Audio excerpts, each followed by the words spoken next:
Good morning. This is the first tutorial after membership exams. So first I'd want to say congratulations to everybody who learnt a ton of stuff while we're waiting for results. Just really have a think about how much you've learnt and how it's going to benefit you and how stimulating it is to be learning again. You sort of go through that phase as a vet and you learn so much at uni and then you'll learn so much in your first few years out and then you stop learning so much, people stop teaching you. So well done to have made that step to start learning again. I thought this was going to be the worst attended tutorial because everybody's done with their exams, and I'm right. So we've got Pooja and Bron joining me today, and they will have to answer all my questions. The subject today, we're just going to be talking about CBC. So I want to keep it pretty kind of just I guess not specifically case-based, but let's just keep it really practical as far as like, what do you see in a clinic and what do you need to do about them? So let's talk about what do we look at in a complete blood count? What cells are we looking at? What abnormalities might we see? Red blood cells, white blood cells, platelets. Essentially, these are the main things I look at. Lymphocytes, because like lack of stress leukogram. Yeah, beautiful. Excellent. So let's start with red blood cells. What kind of two abnormalities do we see with red blood? Can we see with red blood cells or any cell type? Mostly low. Like Yeah. with red blood cells, you see anemia is more common than erythrocytosis, usually. Good. Yeah. And then morphology, should also look at morphology. Good. Excellent. Yeah. So I guess the morphology is a really good point because ideally you send every blood CBC out to pathologist and get a blood smear report done on it.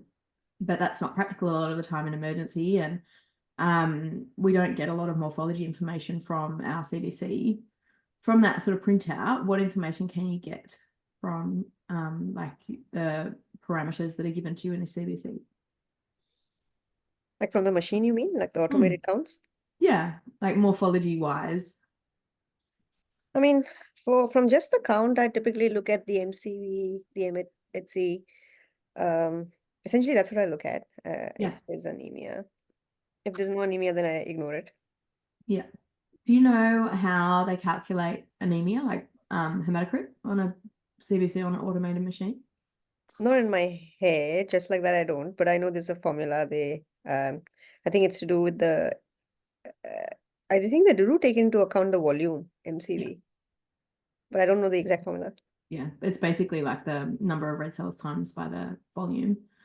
So it's kind of an estimate, and it tends to correlate fairly well with the PCV, packed cell volume, as long as the packed cell volume is done by sort of standard like centrifugation speeds and stuff like that. It sometimes tends to be a little bit lower. So if there's, say, a sample that has sat around for a while, how might that impact your automated hematocrit? Do you mean if it hasn't been mixed prior to sampling? Yeah, potentially. Or like what sort of cell changes do we get if cells just sit around in the plasma for a while? I guess they get crenated, do they? Yeah. I don't know what else happens, to be honest. And sometimes get swelling as well. So you can get changes in cell volume from delayed processing, crenation, and swelling. And if we sort of think our automated hematocrit is dependent on the MCV times by the red blood cell count, our hematocrit is going to be, and MCV are both going to be affected by any delay in processing. So it's important to think about both at the lab. So if you're sending out external, there's always a delay, right? And if you're doing internally as well, and you've got a big queue and you sort of think, I'll get the blood now and we'll run it when we've got a chance, just keep in mind that if you get an aberrant reading, maybe it's a delay and maybe just repeat it. Right. Is that strict? Do you know how significant that can be? I guess if you've got a borderline patient, like if you've got a dog that's PCB is normally like 37 and it reads at 34 and all of a sudden you're like, well, I could go down a pretty like deep rabbit warren knowing that this dog's normal is 37 if I don't clarify that. Yeah. Yeah. And I So think it's could kind go, of could be go- high or low, like erroneously high or low. Yeah. Right. Interesting. yeah, it's pretty rare to see a high hematocrit though, isn't it? Mm. Yeah. And True. usually you kind of just look at the red blood cell count and go, there's not actually an increased number of red blood cells in that situation. So then maybe there's value in just doing a PCVTP in-house before Absolutely. having a number. And that's the other thing with those automated machines. They're just sometimes there's like, again, if the sample sat around and as Bron said, if you haven't mixed it, the red cells can settle down to the bottom and you might just have sampled the top section of it by the time it goes in the machine. And the PCV is going to be quite low on the top section. It's not going to be evenly distributed cell count, is it? So repeating that or clarifying that in-house with a manual PCV TPP gives you so much information. Why is TPP so important when we're talking about anemia or polycythemia? Because you said TPP. Yeah, Yes. because it gives you the relative, I guess if it's also low, you can think about hemorrhage. If it's also high, you can think about hemoconcentration due to dehydration. Right. Um, And it helps you interpret things in a serial way as well. So if you've got, you're putting a patient on fluids, you're going to hemodilute it. Its PCV is going to change, but to know whether it's changed relative to the TPP is very helpful. I've got a patient that I've been managing with the most complicated IMHA. I'm sure I've mentioned it, trying to get some intel from anybody I can.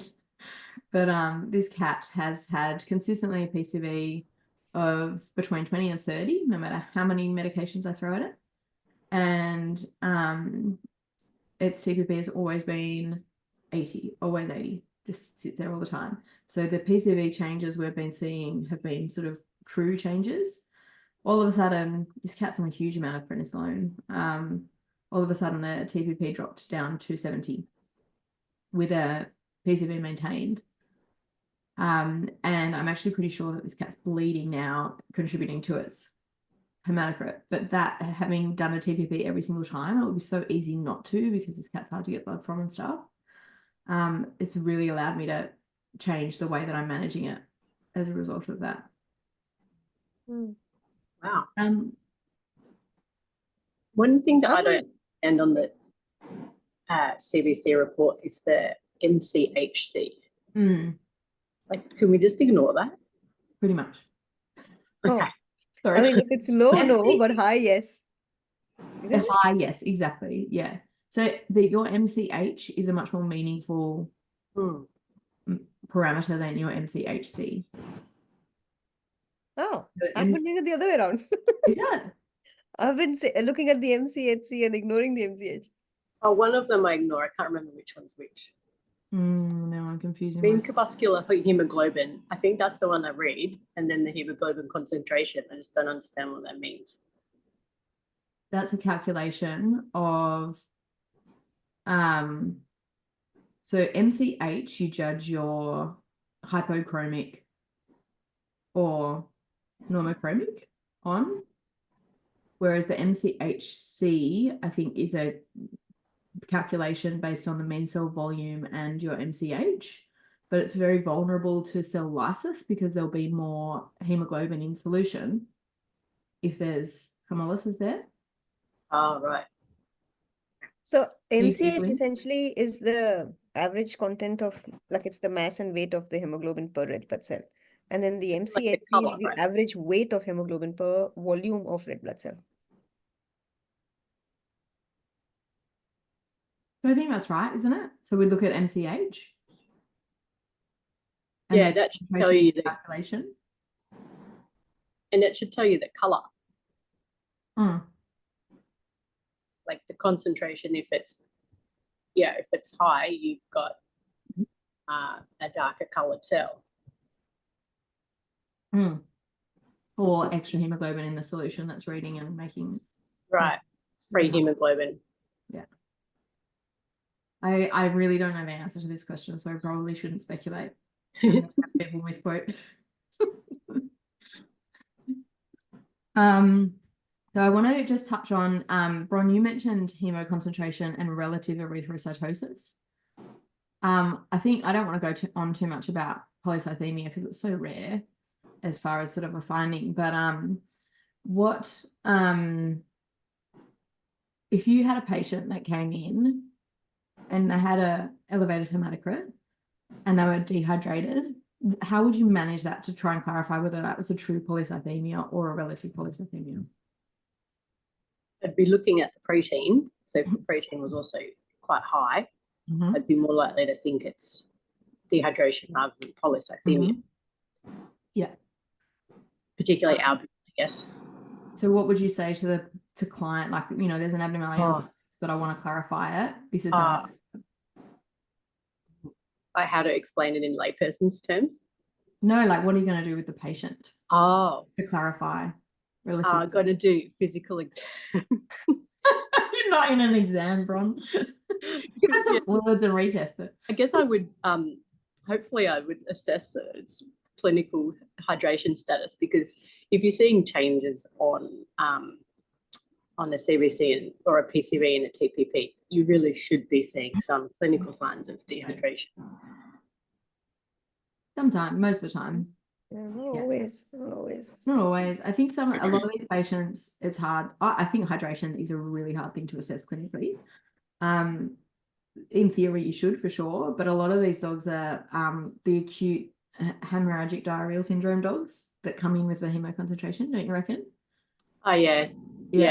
And those on the drooling and like they're like often like not as tacky as you'd expect, and I find it a little bit hard sometimes. You sort of assume they've got increased losses because they've vomited 10 times, but if it's quite acute, I guess subcutaneous.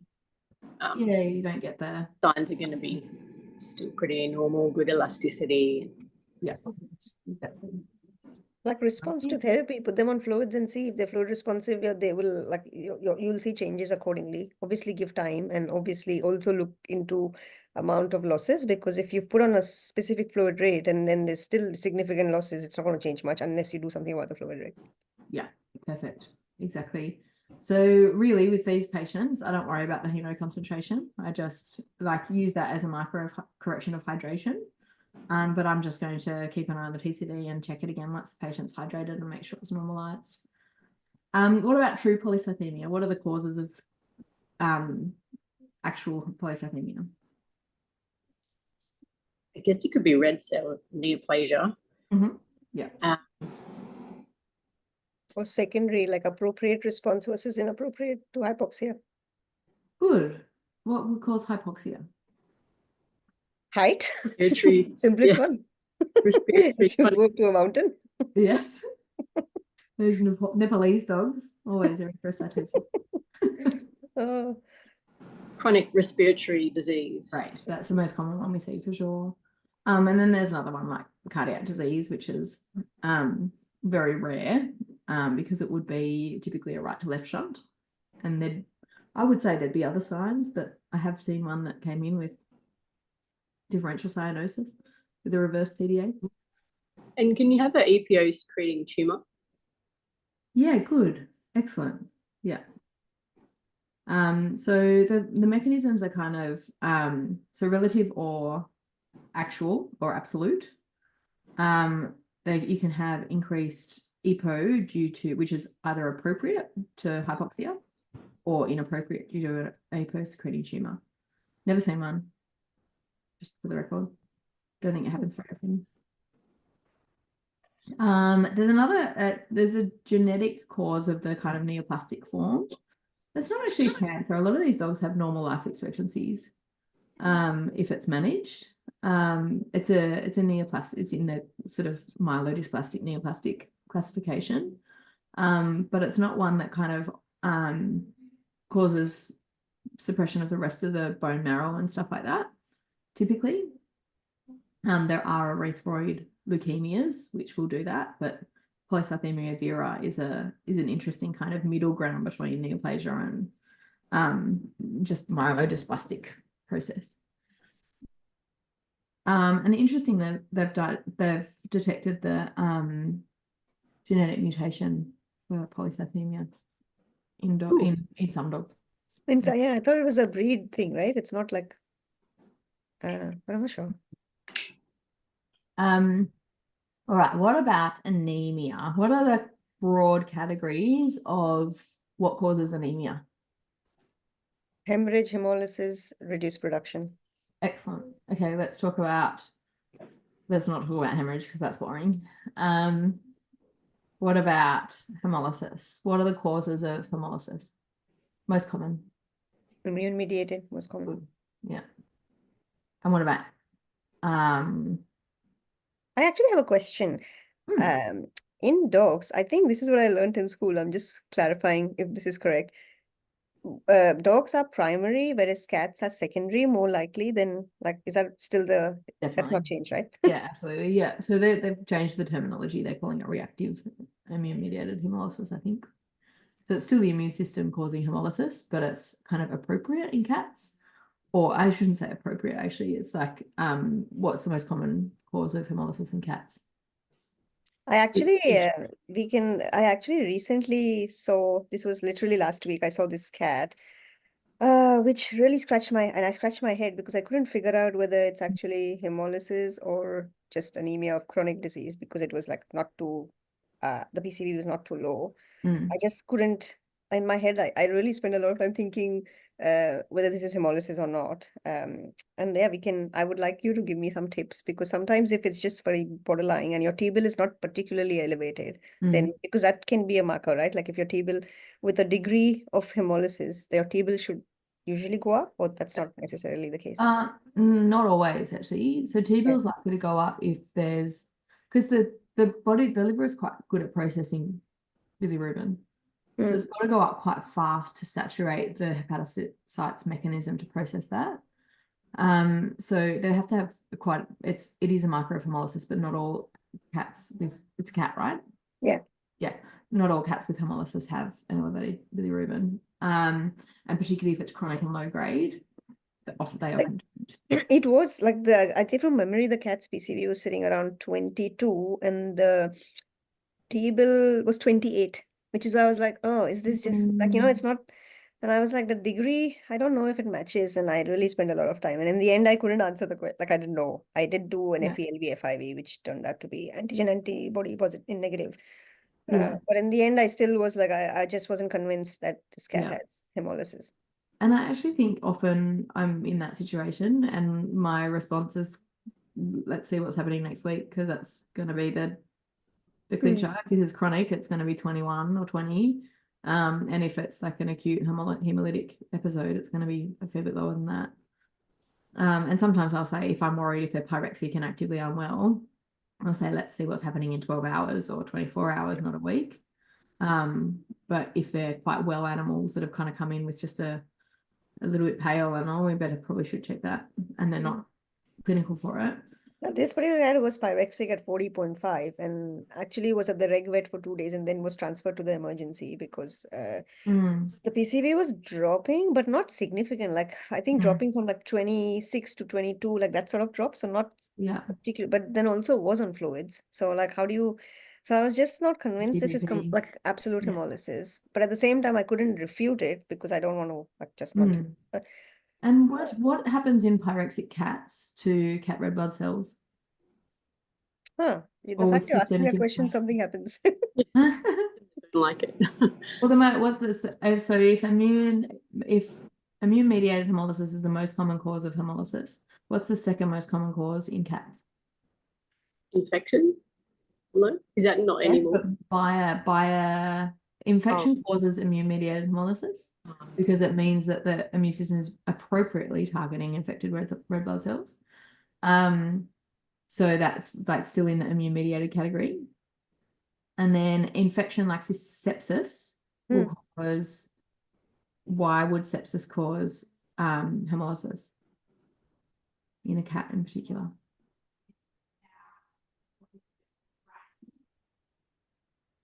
Is it something to do with IL-6 doing something to your red blood cell? Not specifically cytokine mediated. It's inflammation causes what damage? Does it lyse Oh, the cell then? Does it cause... We'll say again, Bron. Endothelial damage? No, I'm thinking oxidant damage. Oxidative Oh, damage? yeah, Okay. cats are very susceptible to oxidative red blood cell damage. Cat red blood cells love rupturing with inflammation. So when you've got inflammation, the way I sort of think about this, I'm not sure if it's actually true, but neutrophils kill organisms by lysosomal, like oxidant damage, right? So when you've got more white blood cell and immune system activity, you've got more oxidant damage going on all the time. You've got free radicals accumulating in the body, and the red blood cells will be more susceptible to oxidant damage in cats than they will be in dogs. So we'll get a steeper PCV drop in a hospitalized septic animal if they're a cat rather than a dog. Normal attrition. So if you've got inflammatory disease, we get a sort of shutdown of that red blood cell production, don't we? So if it's just sort of chronic disease, so if they're like a diabetic cat in hospital and we don't have active inflammation, there's no oxidant damage, we'd expect the PCV to go down 1% a day in a cat. So, and that's if the TPP is stable. So loss of production will cause a very slow drop in the PCV, but if you're only checking every 3 days, it's a pretty reasonable drop, especially if they only started at 22. But if you've got active inflammation, if their T-bill's up, if they're pyrexic, you've got oxidant damage going on, and you should expect the PCV to go down as a result of that process not necessarily being the cause of the pyrexia, but there's something else going on causing oxidant damage to those red cells. What happened with your cat? Did its PCV keep dropping or? Yeah, but not again significantly. And then I did, I can't do a proper ultrasound. So I just did a focus just to see what I'm seeing. And I thought I saw sediment in the gallbladder. So I was like, oh, this cat probably has cholangitis. Like that would maybe fit with the pyrexia, T-bill, like the level that is. I did, like the bloods, I did send off for mycoplasma PCR just to, because like I said, I couldn't rule out hemolysis completely. I don't think it's come back yet. Was in hospital the next day. Next day, I was not on my shift, like I was not on the shift. So, I think eventually did have. It's the owner decided to pull the plug because this was not going to be an easy, like it was not going to be a quick fix sort of a thing. Owner, because had already spent some money at the reg vet for 3 days, and then with us, and I was saying that this is whatever this is significant. It's not going away in a day. Was the cat on overnight. antibiotics? Then I think she decided to, next day I was told she decided to take the cat home and get the cat euthanized. Oh, right. Okay. It was like a 8-year-old cat, so middle-aged, domestic, medium hair. So I was Was it on antibiotics at any point? because I was like, could not figure out. I wish I had some way to figure out whether this is hemolysis or not. Yeah. Well, hopefully, I mean, your mycoplasma PCR might give you How often do you see it common? Sorry, positive is what I was trying to say. Not very. Yeah. Yeah. Because you can't rule it out, right? Like even if it comes back as negative, can you confidently say it's not mycoplasma? So often when I'm testing, they've already been on antibiotics. So like fluoroquinolone, like we sort of think, oh, if they're not on doxycycline, they haven't been treated for mycoplasma, but fluoroquinolones are very will do it, yeah. Mycoplasma. So often we're sort of doing the PCRs with a pretty low sensitivity because we've already killed most of the organisms. But I reckon maybe like 10% of the patients that I manage with acute anemia test positive for mycoplasma. But I have to say, pretty much every cat with an acute anemia that is kind of life-threatening, that I put them on doxycycline. Unless they've got infection where they need a fluoroquinolone, in which case I'll use the fluoroquinolone instead. But would you use doxy and amoxiclav? Because doxy won't do anything to cholangitis. The reason I was thinking his cholangitis is because the ALT was normal in this cat. So this is why not hepatitis, like cholangiohepatitis. But the ALKP was elevated. Oh, that's T-bill was elevated. That's why I was like cholangitis. And then I saw the sediment. Yeah, I think that's very reasonable. And it was on clav? No, so I was debating in my head, do I put this on clav and doxy? Do I just put it on doxy? What do I do? In the end, I think I did both for that night shift, but in the morning, that will not happen. Yeah, it's an interesting, so I try and, like, obviously that cat had been at the regular vet, and if nobody had thrown antibiotics at that point, like, I'm very impressed with the antimicrobial stewardship. but it No, sounds sorry, like, at the reg vet, the cat was okay. on, was on antibiotic. Oh, okay. I So think I didn't probably, have the history properly. The owner didn't quite know yeah, okay. because it came in the evening, like this was like an evening Yeah. night shift. So I don't really know what antibiotics the cat was on, but it was on something. They were giving IV because the cat was hospitalized for 2 Yeah. days. I was going to say, if you've got a patient that's septic looking, like T-bill pyrexia, I probably wouldn't hesitate to start antibiotics, because like, as frustrating as it is when you then go and take samples the next day and you can't get an answer, that sepsis can be so rapidly life-threatening that Yeah, because this was also a Saturday, so Sunday nothing was going to happen anyways, yeah, and then it was it's going to just be a not a Monday. good So I was like, one. I'm not sitting on this. But I spent like 3 hours after my shift debating, and then I started. What responsible vetting you've done. Um, okay, so oxidant damage in cats. What might you see if you got a pathologist to do a smear review? And I have to say pathologist because there's no chance that I would see these things on my smear review. But if a pathologist was writing smear review and you were suspicious of oxidant damage, what would you be looking for? Heinz bodies. Good. Anything else? Morphology-wise? What do you see? Either acanthocytes or one of those like speculated things, eccentrocytes, whatever. Eccentrocyte. Yeah, Yeah. good. Excellent. What other mechanisms, much rarer, more dog diseases, would cause hemolysis other than immune-mediated destruction and oxidant damage?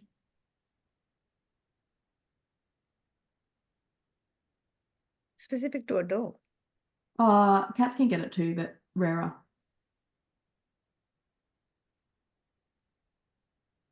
Sorry, I just had to call work, so I missed the question. Oh, no, that's all right. We just said we've covered immune-mediated and oxidant damage. What else might cause hemolysis? Oh, in dogs, the phosphoglucokinase, whatever that is. Very good. Yeah. So metabolic derangements. Do you know the mechanism of that?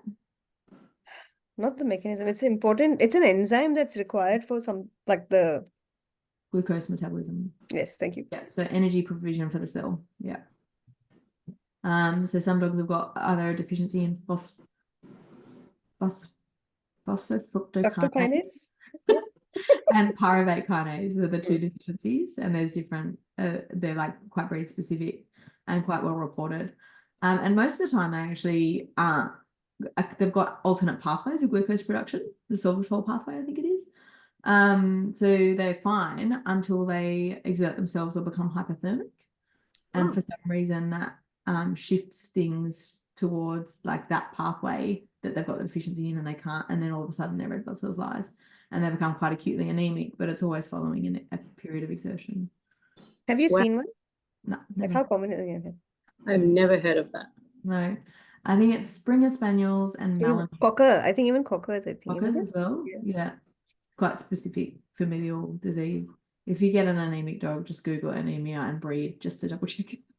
How do you, I think you can, how do you test for it? You can test for the enzyme, right? Like that's how. I can't remember. I Oh, think is so. it the gene? It's You test the the gene. genetic test. Yeah. Genetic test, yeah. Good one. Okay, another one. Red blood cell. Is that what you were thinking? Hemolysis. What about hypophosphatemia? Good, excellent. That's a good one. Yeah. Yeah. What situation do we typically see that in? DKA.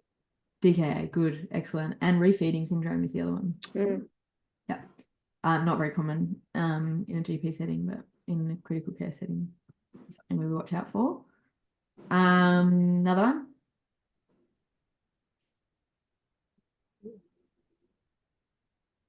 If you're talking about phosphate, then also magnesium, because magnesium will do it. But then it's very hard to, like, not that common. And hard to measure. Yeah, hard to measure. Prove it. Yeah. Think about blood cells can either get eaten by a macrophage, they can get ruptured because they swell because they were damaged because their enzymes were wrong or they had oxidant damage, or they can get damaged. Like toxicity? One at a time, sorry. Toxicity, like elaborate toxicity and things like that. Yeah, and venomation is one. Yeah. Oh, yeah. Yeah. Not the one I was thinking of, so what did you say? in the spleen, like Yes. microvascular, I don't Yes. know. Yeah. Yes. Microvascular angiopathy is where you've got red blood cells moving through disrupted vessels. So, for example, if you've got DIC and you've got clots that are formed, like fibrin strands that are formed across vessels, and the red blood cells have to get pushed through them, they can get fragmented. What situation do we see that most commonly in dogs? Like Hemangiosarc, exactly, yeah. So there's a tumor of blood vessels that's constantly had the endothelium disrupted, and we're getting these little clots forming and like new vessels forming, and the disorderly kind of blood flow, and some of the vessels might be blind-ended. Those red blood cells are being traumatized. So fragmentation, what would we see on our path report? Schistocytes. Schistocytes, good. What's a schistocyte? Like it's a little piece. Yeah, exactly. Yeah, so it looks like if the red blood cell is a plate, it looks like someone smashed the plate. So it might look like a half or a little chunk, just little bits. And you can picture it then, can't you? Like going through those little strands and getting all chopped up. Excellent. So that covers, you got all of my differentials eventually. Oh, there's one more actually. Have you heard of hemophagocytic syndrome? Oh, yes, yes. There are hemophagocytic tumors, right? Like, yeah. So essentially it's a histiocytic sarcoma. Yeah. But the histiocytes that are affected start to chomp on red blood cells even when those red blood cells aren't marked by antibodies. So it's not a classic immune-mediated hemolytic anemia, but it is the immune system causing the hemolysis. But it's like it's a neoplastic form. And prognosis for this particular type is shit, right? Like it's shit. Terrible. And like, so it's actually, I think if we detected it early, prognosis, we'd sort of think of it as a much better prognosis than lymphoma. But often these dogs have been treated for IMHA for three to 6 months before we actually go, okay, it's unusual that this is taking so much prednisolone and not like keeps relapsing or just has this low-grade anemia kind of thing, and then we find neoplasia. Excellent. Okay, what about, we've covered hemolysis. What about decreased production of red cells as a cause of anemia? What might you see on your CBC that would make you go, oh, this is probably a bone marrow thing rather than a hemolysis thing? Biocytopenia or pancytopenia. Good, yeah. So if you've got something that's like knocked out the bone marrow, like say it's a toxin or there's a tumor in there or something like that, which cell gets low first? Neutrophils should go low first, short half-life. Short half-life, exactly. So the neutrophils are replaced every 5 to 7 days. So they'll get low pretty quickly if the bone marrow is shut down. What's next to go low? Platelets. Yeah, I reckon platelets and red cells are pretty similar in the way that they track down. What sort of level of thrombocytopenia would you expect in bone marrow disease? Like relative to immune mediated? Like it'd be higher, I guess, maybe like in the 90s instead of in the 10s or something. Completely, yeah, for sure. So IMT typically has platelet counts below 20, whereas when you start to see those platelet counts of like 80, 90 in the presence of an anemia, you sort of think, is that an artifact, or are we dealing with bone marrow disease potentially? Particularly if there's a neutropenia as well. What would be the most common cause of a bone marrow disease? It's a silly question. The cancer in the bone marrow itself, like leukemia, lymphoma, stage 5, sorry. Yeah. Yeah, I agree. It's pretty rare. What about in a puppy with parvo? What might you see on your CBC?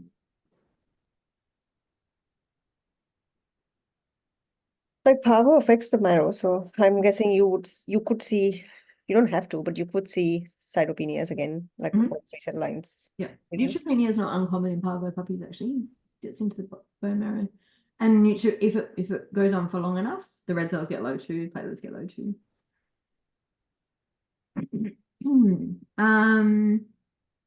What about if we had only anemia, no other cytopenias, and our MCV and MCH were low? Then iron deficiency anemia, like you're thinking of, or GI bleed. Yeah, good. Yeah. So loss of the ingredients that the bone marrow needs to make red blood cells is one of the things that we should consider. What about with only red blood cells? You can also have PIMA, like the precursor targeted immune mediated anemia. If it's only the red blood cells, can't you? Yeah, or good. pure red blood Yes. cell aplasia or whatever. Yeah, so pure red cell aplasia versus precursor directed IMHA. So if you've got a non-regenerative anemia and it's only that cell line affected, what would you expect to see on your bone marrow aspirate to differentiate pure red cell aplasia or precursor directed IMHA? So if it's precursor, I'm thinking you will actually, like, you will see hypercellularity and then it's getting lyse. So then you know it's not actually coming out. Whereas if it's pure red blood cell aplasia, then hypo, low. Yeah. Excellent. So that's the situation, because a lot of the time we sort of say, weird cell counts, let's do a bone marrow. But I do like to really think, okay, what am I trying to differentiate here? What are my differentials? And is my bone marrow going to tell me that? Because if I've got like a toxicity that's wiped out like one kind of generation of myeloblasts or like red cell precursors, it's going to look pretty similar to a precursor directed IMHA on bone marrow. Whereas that red cell aplasia is going to be quite different. So does it matter to figure out, like, is the prognosis different for the two or similar? Yeah. Is Yeah, it? so red cell aplasia is more likely to progress. It's a myelodysplastic syndrome, more likely to progress to neoplasia. Or like if they've wiped out the precursors, there's no chance of regeneration. Whereas precursor directed IMHA takes longer to respond, but they still respond to immunosuppression because it's still the same mechanism of cell death. So what is the estimated time of response? Like, would you say about 6 weeks or something, or less or more? 3 to 6 weeks. Yep. So I usually say to clients, if there's an IMHA dog that I'm sort of thinking, oh, it's like I don't like the lack of regeneration here, we're a week in, I sort of say to people, if we're not responding in a week, it's probably going to be 3 to 6 weeks and you're in it for the long haul, be prepared. Same as with IMT, actually. With response, are you aiming for normalization of RBC? Like, in the sense, are they going to be in the normal range, or would you expect a little bit of anemia still? For precursor directed? Yes. If you wipe out the immunoglobulins directed towards those precursors, you should correct like similar response to a peripheral IMHA. So in remission then? Yeah. Okay. Yeah. I think where it becomes tricky is that sometimes we're calling these guys like IMHA, we're dealing with a myelodysplastic syndrome and we haven't got a correct diagnosis, or our bone marrow biopsy has been inconclusive or something like that. And then the prognosis starts to get a bit like, oh, if it is a myelodysplastic problem. And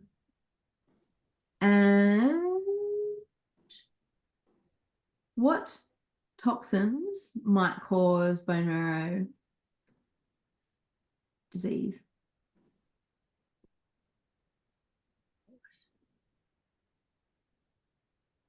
Oh, chemotherapy? Good, very good. Yeah, probably most common actually. Just to think of US toxin, but yeah, you're right. Yeah, it's the toxin we gave. And also drugs like methimazole. Yes, excellent. Phenobar's another one. What about incontinence drugs? Oh, silvestrol. Yeah. Yeah, Estrogens. estrogen. Yeah. I have to say that still Bestrol, like the estriol that we use, I've never seen a complication with it. Has anybody else? No. But No, I've rarely used it, so can't really say. It's actually my go-to. I actually think compliance with propylene is pretty poor because it tastes so bad. Do you use the daily one or the newer one, the Incurin, or the older one, the still bistro one? Incurin. Yeah. So that one does have less bone marrow toxicity than the older one, which was weekly. Yes, yeah. But I have still used the older one because propylene's expensive and has other side effects. And I'd never the incidence of bone marrow problems was so low with still bistro. For an older dog, I would put it on that. Yeah. But for a younger dog, I would use Incurin these days. Another potential source of estrogen toxicity is like actual toxicity from the owners. So estrogen containing creams, ointments and patches that people use for hormone replacement therapy. Which is it's an interesting one. It's obviously quite personal to say, have you got any hormone replacements in the house? But particularly the creams that, like, the dogs lick owners all the time, and they might like I think it's something that's potentially worth quizzing if they've got a pancytopenia. Or it can be like a paraneoplastic syndrome because with Sertoli. Oh, very good. Yeah. You just like smash that exam. I never smash anything except my head. It's a good answer. All right. We've talked about red cells for a long time. Sorry, I just looked at the time. I suppose we have been talking about kind of pancytopenia, so we'll segue into leukocytes now. So say you've got bone marrow disease, estrogen toxicity, for example, and we talked about neutrophils going down first, then red cells and platelets. What about your lymphocytes? What are you expecting to see in your lymphocyte count if you've got an acute bone marrow injury?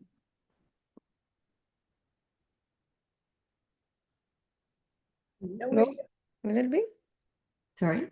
Will it be low? But like low is also like stress response Good. too. Yes, yeah. So it could be a little bit low. One of the mechanisms of that is going to be cortisol, which is appropriate.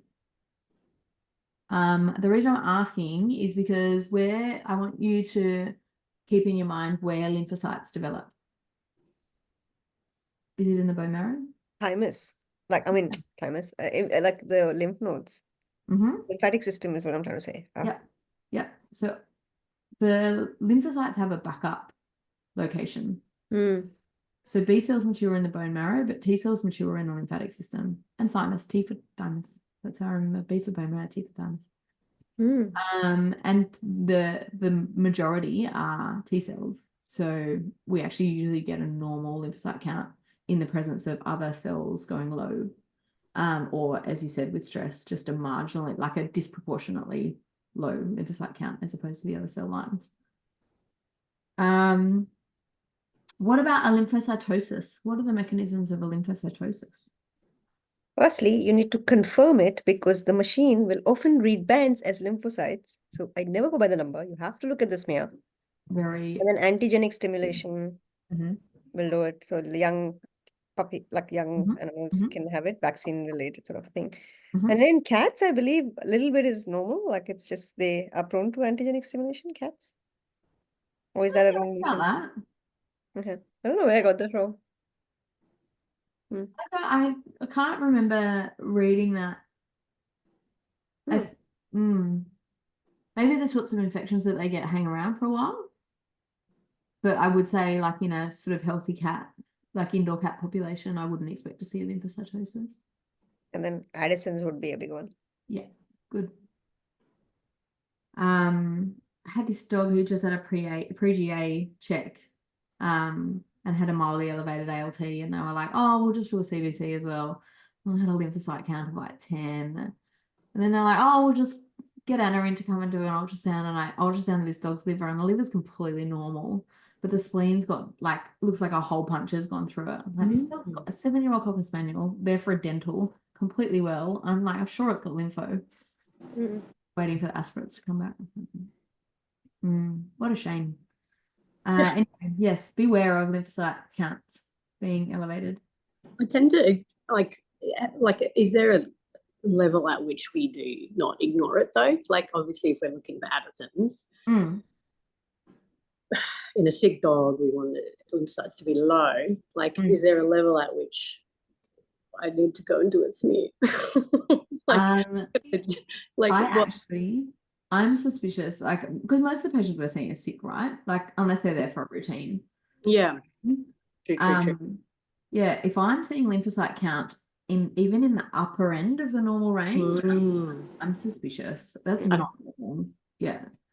High lymphocyte counts might like get my hackles up because they're so subtle, like Addison's, chronic antigenic stimulation. Like I've just seen too many dogs with like disco spondylitis, which is just slightly elevated lymphocyte count and stuff like that. And then the like leukemias and stuff like that, they're often the weird, like slowly progressive, smaller intermediate cell, like they're the weird behaving lympho. It's not your typical multicentric ones.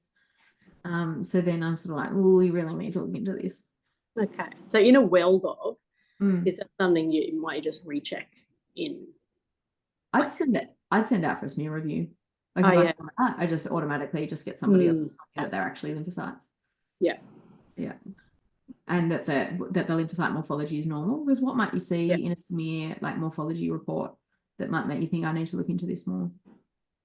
Like reactive monoclonal, like large or small, because large are never normal, right? Like small, it could just be reactive and hang around, but large lymphocytes are not.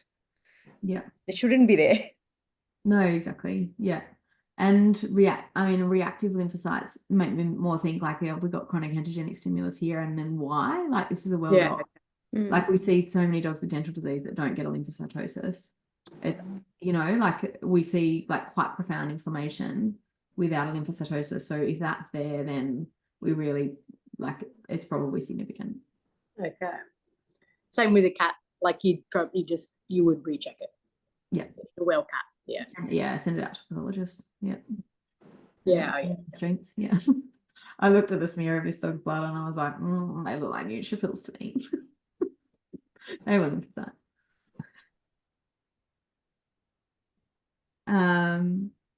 All right, what about neutropenia? Because I think we see that really commonly, don't we? What are the broad mechanisms of a neutropenia developing? Same, destruction, consumption. Consumption's a big one, and then reduced production. Yeah, excellent. So why do you say consumption's a big one? Because I think that's the most common cause. It's consumptive most times. Like immune-mediated neutropenia does exist, but it's not super common. Yeah. And then bone marrow disease is, again, it's not that common. It exists, but it's not that common. Yeah, and it would be weird to see a really profound neutropenia with no other cell lines affected if it was a bone marrow disease. Like you get the red cells and the platelets both at least trending low if you had like no neutrophils. But you can get immune-mediated neutropenia, can't you? Like yeah, definitely. Yeah, absolutely. And then there's the cyclic neutropenias as well. Like 3 weekly cycles of neutrophil production in the bone marrow that just like, so they tank down to nothing and then they come back up again just of their own accord, and you just cover them with antibiotics every 3rd week. It's the cats that does my head, because cats can have idiopathic neutropenia, like mild. And I'm always thinking, oh, do I need to act on this, just sit on it? Or is this idiopathic? I mean, if you have past blood work to compare, it's a lot easier. But if it's your first time point, then it's like, what do I do? Especially if it's sitting like low, very mildly low, like 2.6 or some shit like that, which just at the border. Then it's like, oh, do I do something? Just sit on it, watch. If it's over 2, I'm like, forget about it. They've still got plenty. Consumption. What are the causes of consumption? Infection, inflammation, and I think even neoplasm. Like, how often do you see neoplasm also? So what situation would a neoplastic lesion? Necrotic tumor, like necrotic is one, but I don't know if that's the only one. It's the main one. Yeah. Okay. Yeah. And I think often the necrotic tumors just have a low-grade bacteremia or like bacterial infection, like with that anaerobes. I saw a splenic mass with gas in it the other day. Ooh, Pretty exciting. how could you make out the gas because of the shadowing? Is that what you? Yeah, it was a really cool image. Yeah, we'll try and put it on social media. Yes. I'm so bad with social media. I'll delegate to somebody else to put that on social media. Good. So infection's the most common one. How are you going to determine whether a neutropenia is the cause of an infection or the result of an infection?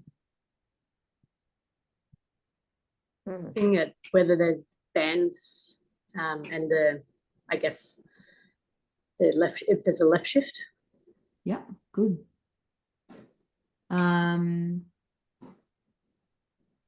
So when I graduated, yeah, I used that's to really- think left shift and toxic change is essentially infection. But now I know that it can also be inflammation because so many times with your IMHs, you actually also see a left shift. I know, it's pretty interesting. So anything that causes acute release of neutrophils or stimulation of neutrophil release from the bone marrow, you get a left shift, and sometimes you get toxic change as well. So toxic change is just a reflection of the amount of stimulation, basically. So we more often, like, toxic change is more often associated with infection. So if I see that, I'm usually putting them on antibiotics just in case. After I take all my samples and do all my testing, obviously. I was going to say that I think it's a good way to, if you're thinking infection, then also to think about where are you talking, like infection, we just say it so casually, but like where is the infection? What drug, what body system are we thinking? And what bugs are we thinking? Yeah. Like I try to go through that process, but I don't get answers every time because my skill set is very limited. Yeah. Acute, I mean, the nice thing is that the very sort of septic-y dogs, it's usually gram-negative because they're the ones with the endotoxemia, with the endotoxin in their cell wall. So gram-positives rarely cause that degree of like sickness. They can, and anaerobes can as well. So particularly like if you had like a necrotic tumor with a Clostridial infection, they'd be pyrexic and stuff. But then you sort of think, okay, where can a gram-negative get? Like it's probably gastrointestinal origin, and it's going to get into the bladder, it's going to get into the gallbladder, or it's going to get into the lungs.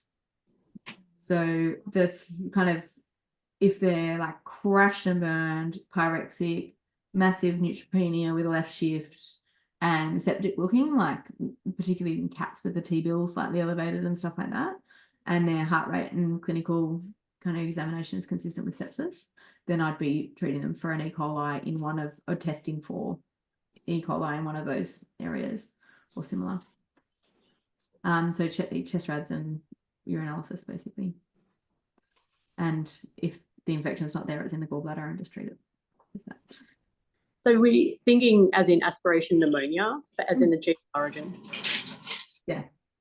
So and the frustrating thing with pneumonia is that the radiographic changes often lag behind the clinical signs. So you do a radiograph that like might be a little bit tachypnic, which they often are when they're pyrexic, and you do a radiograph and it's actually kind of either normal or a little bit atelectic, and you're sort of like, ugh. And then 3 days later they've got like no right middle lung lobe.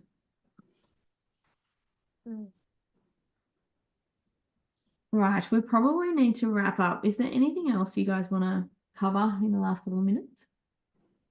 Do you ever look at the monocytes? Like, what? Chronicity is what I know, like monocytosis, chronicity. But apart from that, I don't know. Exactly. Yeah. So it's similar inflammation to the neutrophils, but it's just going on for a few weeks. Yeah.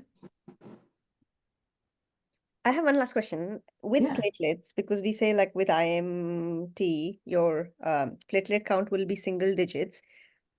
Because nothing in medicine is absolute. Is that it's not like an absolute, but like if you have a platelet count of 50, how confident are you that this is consumption versus IMT? Or 40? Like, can you rule it out, or you should just not rule it out, but like obviously serially monitor, but at that time point, whether your drug choices. Yeah, so the only situation where, so often these patients have presented pyrexic and sick off their food and stuff, and you do your blood test and they've either got a really like active immune mediated response because they've got IMT, or they've got a really active immune mediated response because they've got sepsis and their platelets are being used up in that process. Where like obviously if they've got acute, and if they come in with melena, for example, I'm going to say that's more likely consumptive, because platelet count at that level shouldn't result in spontaneous bleeding. So there might be hints, but if they're that presentation where they're just pyrexic and sick, I'm just going to see what it is tomorrow. But I'm not going to start pred until it's under 20. Yeah, okay, yeah. So But have I it as a can check differential, in have it in your tomorrow. head, but don't necessarily start. Yeah. You can recheck in like 24 hours and see what's happening. Exactly. Yeah. And that's only if they're not bleeding. If they're bleeding, then I'm thinking it's consumptive at that level, because they won't bleed unless it's under 30. Yeah. Thank you. Cool. All right. Thanks for joining me week after exams. Oh, I love it. Brianna, I also have a Thanks question. for being here a week after. Yeah, thank you. I didn't do them. Thank God. All right. We'll see you in a fortnight. I think we are doing hypoproteinemia, and glucose in a fortnight. Okay. Good one. Then we can talk about pyruvate kinase in a lot of detail. Way. See you guys. See you later. Bye-bye. Bye. Thanks.